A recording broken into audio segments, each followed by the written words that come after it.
ओम शांति। 1970 की अव्यक्त मुरली की श्रृंखला में ये मुरली है 6/8/1970, सेकंड मुरली। इस मुरली का शीर्षक है दृष्टि से सृष्टि की रचना। आज बाप दादा बच्चों से कहते हैं, सभी अव्यक्त स्थिति में रहकर व्यक्त में कार्य कर रहे हो। बाबा बच्चों से पूछते हैं, अव्यक्त स्थिति में माना फरिश्ता स्थिति में रहते हुए व्यक्त में कार्य कर रहे हो। जैसे बाप अव्यक्त होते हुए व्यक्त में प्रवेश हो कार्य करते हैं, वैसे बाप समान बने हो। बाप समान बनेंगे तभी औरों को भी बाप समान बना सकेंगे।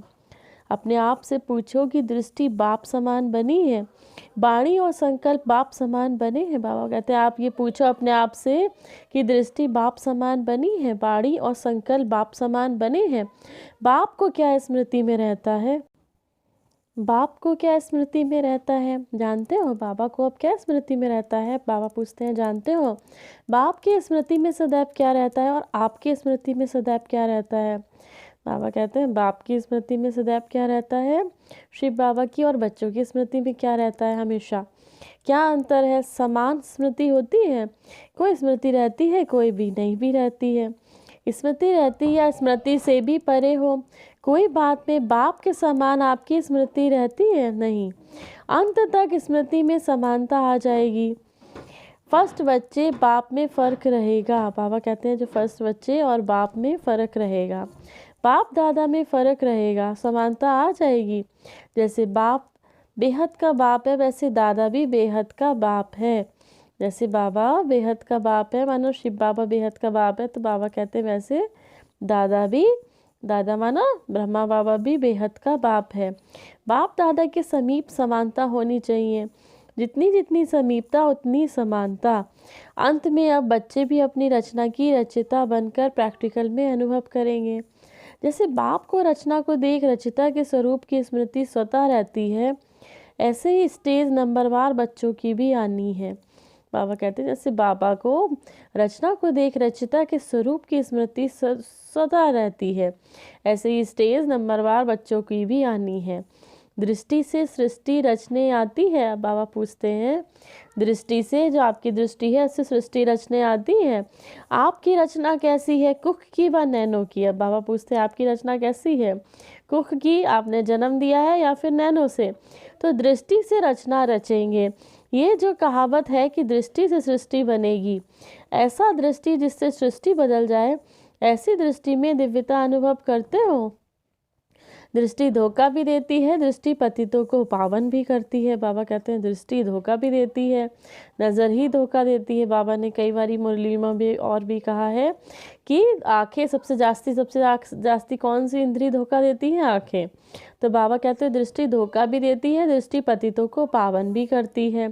दृष्टि बदलने से सृष्टि बदल ही जाती है। तो दृष्टि कहाँ तक बदली है? दृष्टि क्या बदलनी होती है मालूम है?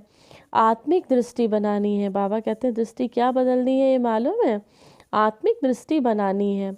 आत्मिक दृष्टि दिव्य दृष्टि और अलौकिक दृष्टि बनी है, जहाँ देखते जिसको देखते वह आत्मिक स्वरूप ही दिखाई रहे। ऐसी दृष्टि बदली है। जिस दृष्टि में अर्थात नैनो में खराबी होती है तो एक समय में दो चीज़ें दिखाई पड़ती हैं। ऐसे ही दृष्टि पूर्ण नहीं बदली है तो यहाँ भी दो चीज़ें दिखाई पड़ती हैं। बाबा कहते हैं जब दृष्टि पूरी तरह से नहीं बदली है, अपनी नज़र को नहीं बदला है, तो क्या होता है? दो चीज़ें दिखाई पड़ती हैं, देही और देह। देही और देह। तो कभी भय कभी भय, कभी तो देह दिखता है, कभी आत्मा दिखती है। ऐसा होता है ना, तो कभी देह को देखते हो तो कभी देही को देखते हो।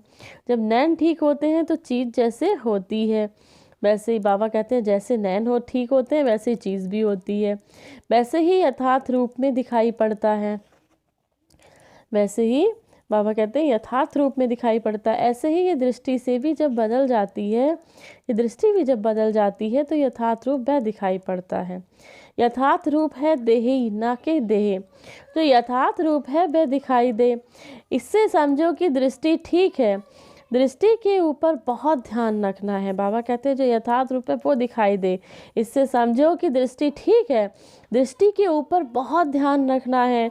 दृष्टि बदल गई तो कब धोखा नहीं देंगे, साक्षात्कार दृष्टि से ही करेंगे। बाबा कहते हैं दृष्टि बदल गई तो कब धोखा नहीं देगी, साक्षात्कार कहाँ से होगा, दृष्टि, साक्षात्कार दृष्टि से ही करेंगे।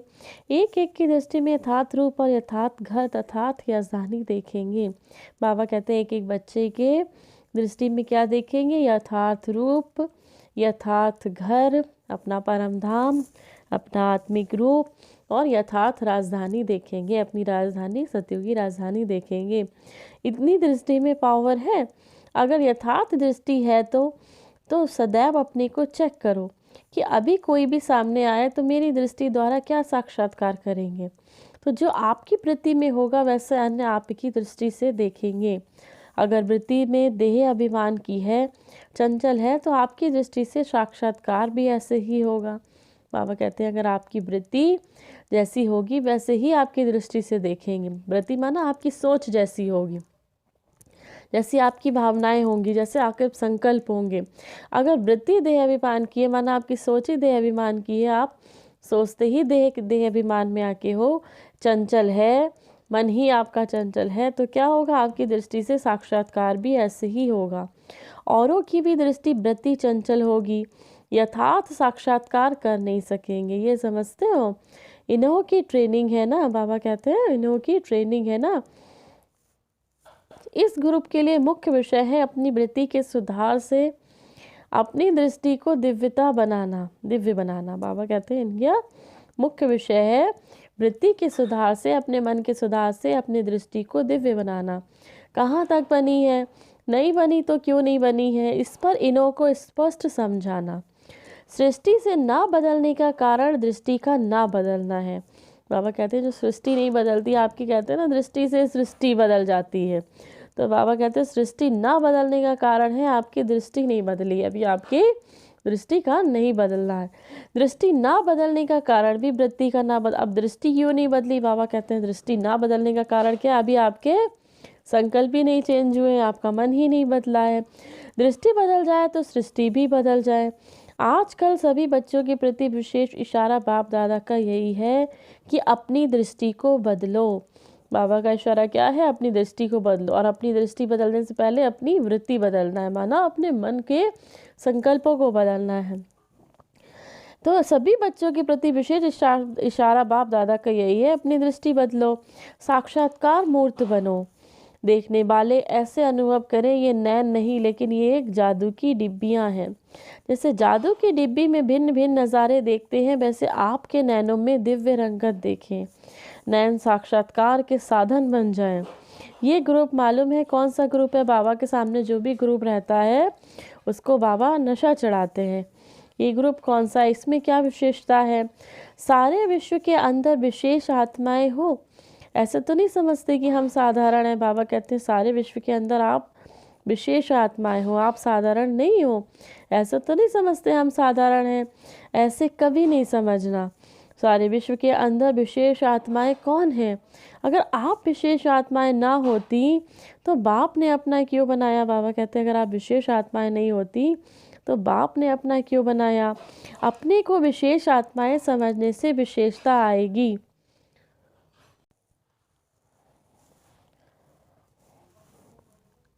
आजकल सभी बच्चों के प्रति बाबा का इशारा था अपनी दृष्टि को बदलो। तो बाबा यही कहते हैं आप विशेष हो, अगर आप अपने आप विशेष आत्माएं ना होती तो बाप ने अपना क्यों बनाया। अपने को विशेष आत्मा समझने से विशेषता आएगी। अगर साधारण समझेंगी तो कर्तव्य भी साधारण करेंगी। एक एक आत्मा अपने को विशेष समझ, औरों से भी विशेषता लानी है। तुम विशेष आत्माएं हो, ये नशा ईश्वरीय नशा है, देह अभिमान का नशा नहीं। बाबा कहते हैं तुम विशेष आत्माएं हो, अपने आप को ये समझना है। हमेशा जब भी आपका पुरुषार्थ कमज़ोर हो रहा हो या आप हिम्मत हार रहे हो तो आपको बाबा कहते हैं क्या शब्द याद करना है, मैं विशेष आत्मा हूँ और मुझे किसने चुना है, विशेष ने चुना है, मुझे शिव बाबा ने चुना है। तो बाबा कहते हैं तुम विशेष आत्मा हो, ये नशा ईश्वरीय नशा है, इस नशे में आ जाओगे तो सारे दर्द दूर हो जाएंगे। देह अभिमान का नशा नहीं, ईश्वरीय नशा सदैव नैनों से दिखाई दे। तो इस ग्रुप की विशेषता है, आप अपने ग्रुप की विशेषता समझती हो? बाबा कहते हैं आप अपने ग्रुप की विशेषता समझते हो? इस ग्रुप का टाइटल तो बहुत बड़ा है, ट्रेनिंग के बाद यही गुण कायम रहे। यह भी ट्रेनिंग चाहिए। अभी तो विशेषताएं बहुत अच्छी सुन रही हो, कोरे कागज़ पर कुछ लिखा जाता है वह स्पष्ट हो जाता है। बाबा कहते हैं कोरे कागज़ पर, जो प्लेन कागज़ होता है उस पर कुछ लिखा जाता है तो वह स्पष्ट हो जाता है। जितना स्पष्ट उतना श्रेष्ठ। जितना कोई चीज़ क्लीन होगी, साफ होगी, सफाई होगी, उतना ही वो श्रेष्ठ माना जाता है। अगर स्पष्टता में कमी है तो श्रेष्ठता में भी कमी आएगी। और कुछ मिक्स नहीं करना है। कोई मिक्स बहुत करते हैं, इससे क्या होता है, यथार्थ रूप भी अयथार्थ हो जाता है। यही ज्ञान की बातें माया का रूप बन जाती हैं। इसीलिए इस ग्रुप की विशेषता चित्र में दिखाई दे। ये ग्रुप सदा स्पष्ट और श्रेष्ठ रहा, सदैव अपने यथार्थ में रूप में रहे। यथार्थ रूप है ना, अपने आत्मिक रूप में रहे। जो बात जैसी है उस रूप से जानकर धारण करनी है और चलते रहना है। ये है स्पष्टता। इस ग्रुप को बाप दादा क्या टाइटल देते हैं? बाबा कहते हैं, बाबा के सामने जो ग्रुप बैठा है, बाबा कहते हैं बाबा इसको क्या टाइटल देते हैं? जैसे कहावत है छोटे सुभान अल्लाह, लेकिन बाप दादा कहते हैं छोटे तो समान अल्लाह। बाबा कहते हैं कहावत है ना, छोटे सुभान अल्लाह, कहावत है। और बाबा क्या कहते हैं बच्चों से? छोटे तो समान अल्लाह, अल्लाह के समान है, माना ईश्वर के समान है। सभी बातों में कदम से कदम समानता रखो, फॉलो फादर करो, हर बात में समानता रखो। लेकिन समानता कैसे आएगी? समानता लिए दो बातें ध्यान में रखना है। साकार रूप में क्या विशेषताएं थी? एक तो सदैव अपने को आधार मूर्त समझो। बाबा कहते हैं समानता के लिए साकार रूप में क्या विशेषताएं थी? एक तो सदैव अपने को आधार मूर्त समझो, सारे विश्व के आधार मूर्त। इससे क्या होगा कि जो भी कर्म करेंगे जिम्मेदारी से करेंगे, अलबेलापन नहीं लगेगा। बाबा कहते हैं अपने को आधार मूर्त समझो, मैं विश्व के आधार मूर्त हूँ, मेरे ऊपर विश्व का आधार है, तो अपने आप को ये जिम्मेदारी दो। बाबा कहते हैं अपने को आधार मूर्त समझो, तो जिम्मेदारी, तो जो भी कर्म करोगे तो जिम्मेदारी से करोगे, अलबेलापन नहीं रहेगा।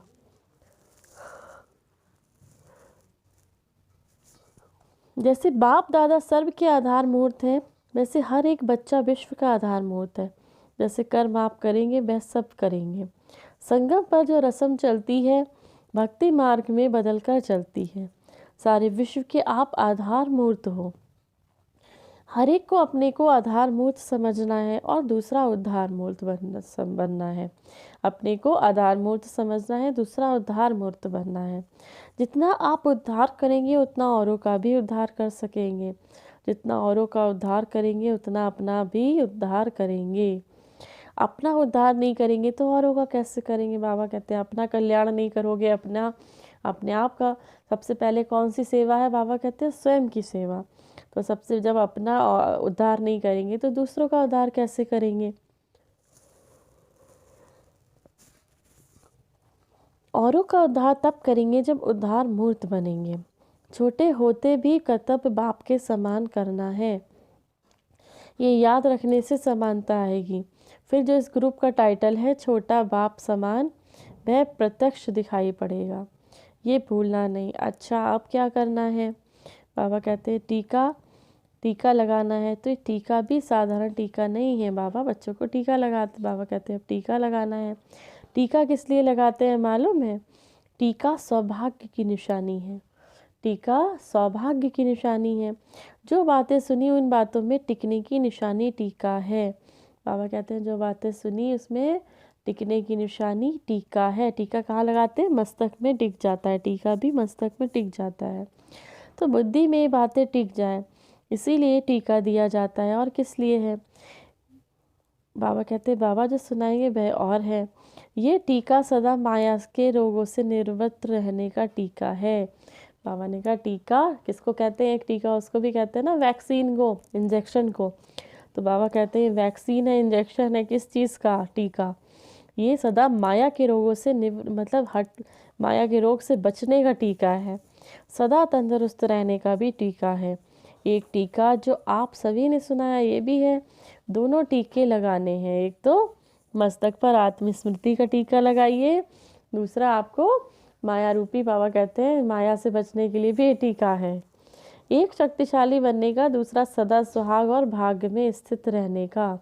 एक शक्तिशाली बनने का, दूसरा सदा सुहाग की निशानी क्या होती है, टीका लगाते हैं तिलक में, भाग्य में स्थित रहने का। दोनों टीका बाप दादा लगाते हैं। निशानी एक, राज दो है। निशानी तो स्थूल होती है लेकिन राज दो है, इसीलिए ऐसा तिलक नहीं लगाना।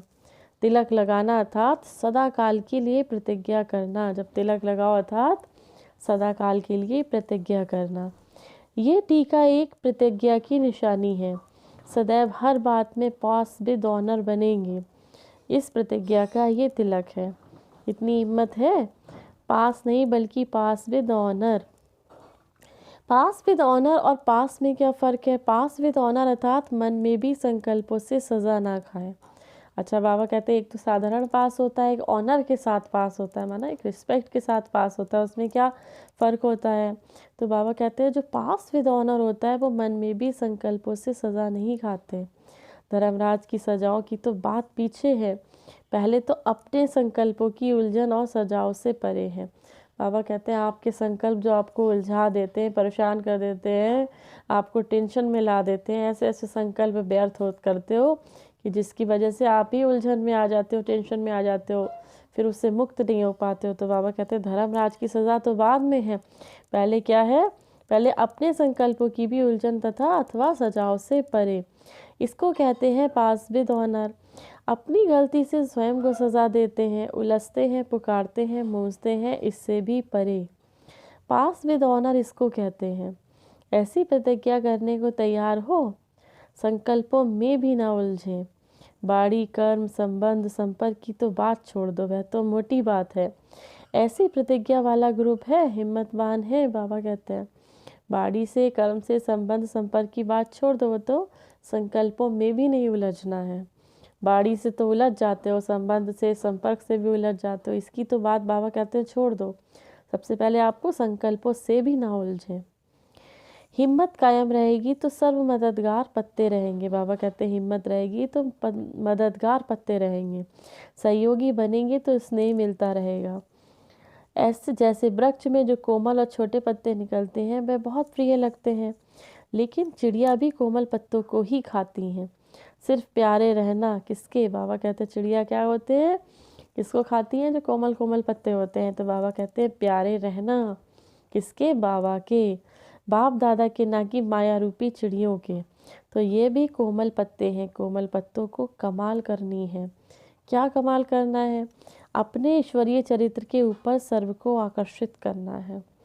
अपने ईश्वरीय चरित्र के ऊपर सबको आकर्षित करना है, अपने ऊपर आकर्षित नहीं करना है। जो आपका ईश्वरीय चरित्र है उसके ऊपर सबको आकर्षित करना है, चरित्र के ऊपर। इस ग्रुप के ऊपर पूरा ध्यान है, इस ग्रुप को अपने ऊपर भी इतना ध्यान रखना है। बाबा कहते हैं इस ग्रुप को भी अपने ऊपर पूरा ध्यान रखना है। ये थी हमारे बाबा की बहुत सुंदर 6/8/1970 की सेकंड पार्ट। इसमें बाबा बहुत सुंदर से बच्चों को बता रहे हैं दृष्टि से सृष्टि की रचना कैसे होती है। एक बार फिर से पॉइंट रिवाइज करते हैं। बाबा बच्चों से कहते हैं दृष्टि से सृष्टि बदलनी है, तो पहले आपको क्या करना है? वृत्ति बदलनी है, माना अपने संकल्पों को चेंज करना है, मन को चेंज करना है, तो दृष्टि स्वतः ही चेंज हो जाएगी। तो बाबा कहते हैं दृष्टि से सृष्टि बदलनी है, अपने पे इस पे अटेंशन रखना है, सबसे पहले अपनी वृत्ति पे। तो बाबा कहते हैं दृष्टि जो नहीं बदलती आपकी, उसका कारण क्या है? वृत्ति का ना बदलना, आपके संकल्पों का ना बदलना, मना स्थिति का ना बदलना। तो आपको क्या करना है? पहले अपने वृत्ति को चेंज करना है। दूसरा बाबा कहते हैं अपने आप को ये ध्यान दिलाना है हर टाइम कि हम सर्व के आधार मूर्त हैं, हर एक बच्चा विश्व का आधार मूर्त है। तो आप जैसे कर्म करेंगे वह सभी करेंगे, तो अपने आप को बार बार याद दिलाना है। तो इससे एक जिम्मेदार, जो भी आप कर्म करोगे जिम्मेदारी से करोगे, बाबा कहते हैं। तीसरी बात बाबा कहते हैं जितना स्पष्ट उतना श्रेष्ठ। अगर स्पष्टता में कमी है, माना सफाई में कमी है, आप साफ नहीं हो, स्पष्टता में कमी है, तो फिर बाबा कहते हैं श्रेष्ठ भी नहीं बन पाओगे इतना। तो अपने आप में स्पष्ट रहना है, माना साफ रहना है। सच्चाई, सफाई, सादगी, 3 चीज़ों में ध्यान विशेष रखना है। बाबा कहते हैं छोटा टीके की बात करते हैं बाबा कहते हैं टीका लगाना है। एक तो टीका मस्तक में टीका लगाया जाता है, दूसरा शक्तिशाली बनने के लिए टीका लगता है। तो माया से बचने के लिए, शक्तिशाली बनने के लिए बाबा कहते हैं टीका लगाया जाता है, वैक्सीन लगाई जाती। तो आपको भी ये वैक्सीन, ये टीका लगाना है, किससे? माया से बचने के लिए। आत्मिक स्मृति का टीका। जब आप आत्मिक स्थिति में होंगे, अव्यक्त स्थिति में होंगे, तभी आप माया के जो देह का अभिमान जो आ जाता है, सबसे बड़ा अहंकार जो आ जाता है, इस बीमारी से बच सकते हैं। बाद में बाबा बता रहे हैं और पास होना और एक पास विद ऑनर होने में क्या फ़र्क है। तो जो पास विद ऑनर है वो संकल्पों में भी सज़ा नहीं खाएंगे, क्योंकि सारी जो प्रॉब्लम शुरू होती है वो आपके संकल्पों से शुरू होती है। आज मन में कुछ उदासी है, आज परेशान है, आज कुछ है, कुछ ऐसे संकल्प कर लिए जिसकी वजह से मन परेशान हो गया। तो बाबा कहते हैं पास विद ऑनर, माना मन से भी, संकल्पों से भी सज़ा ना खाएं। तो आपको पास विद ऑनर बनना है, संकल्पों में भी ना उलझे। लास्ट में बाबा कहते हैं जैसे आपको अच्छा बनना है, प्यारा बनना है, किसका? बाबा का। क्योंकि आप छोटे जो कोमल पत्ते होते हैं ना, उसको माया चिड़िया खा लेती है। तो बाबा ने कहा अपने ऊपर ध्यान रखना है और सबको अपने ऊपर आकर्षित करना है। अपने ऊपर नहीं, माना अपने चेहरे के ऊपर नहीं, अपने चरित्र के ऊपर सबको आकर्षित करना है। ये थी हमारे बाबा की बहुत सुंदर मुरली। आप सभी बाबा के बच्चों को बाबा की तरफ से याद प्यार और नमस्ते। हमारे मीठे मीठे प्यारे प्यारे बाप दादा को हम सभी बच्चों की तरफ से याद प्यार और नमस्ते। ओम शांति, ओम शांति, ओम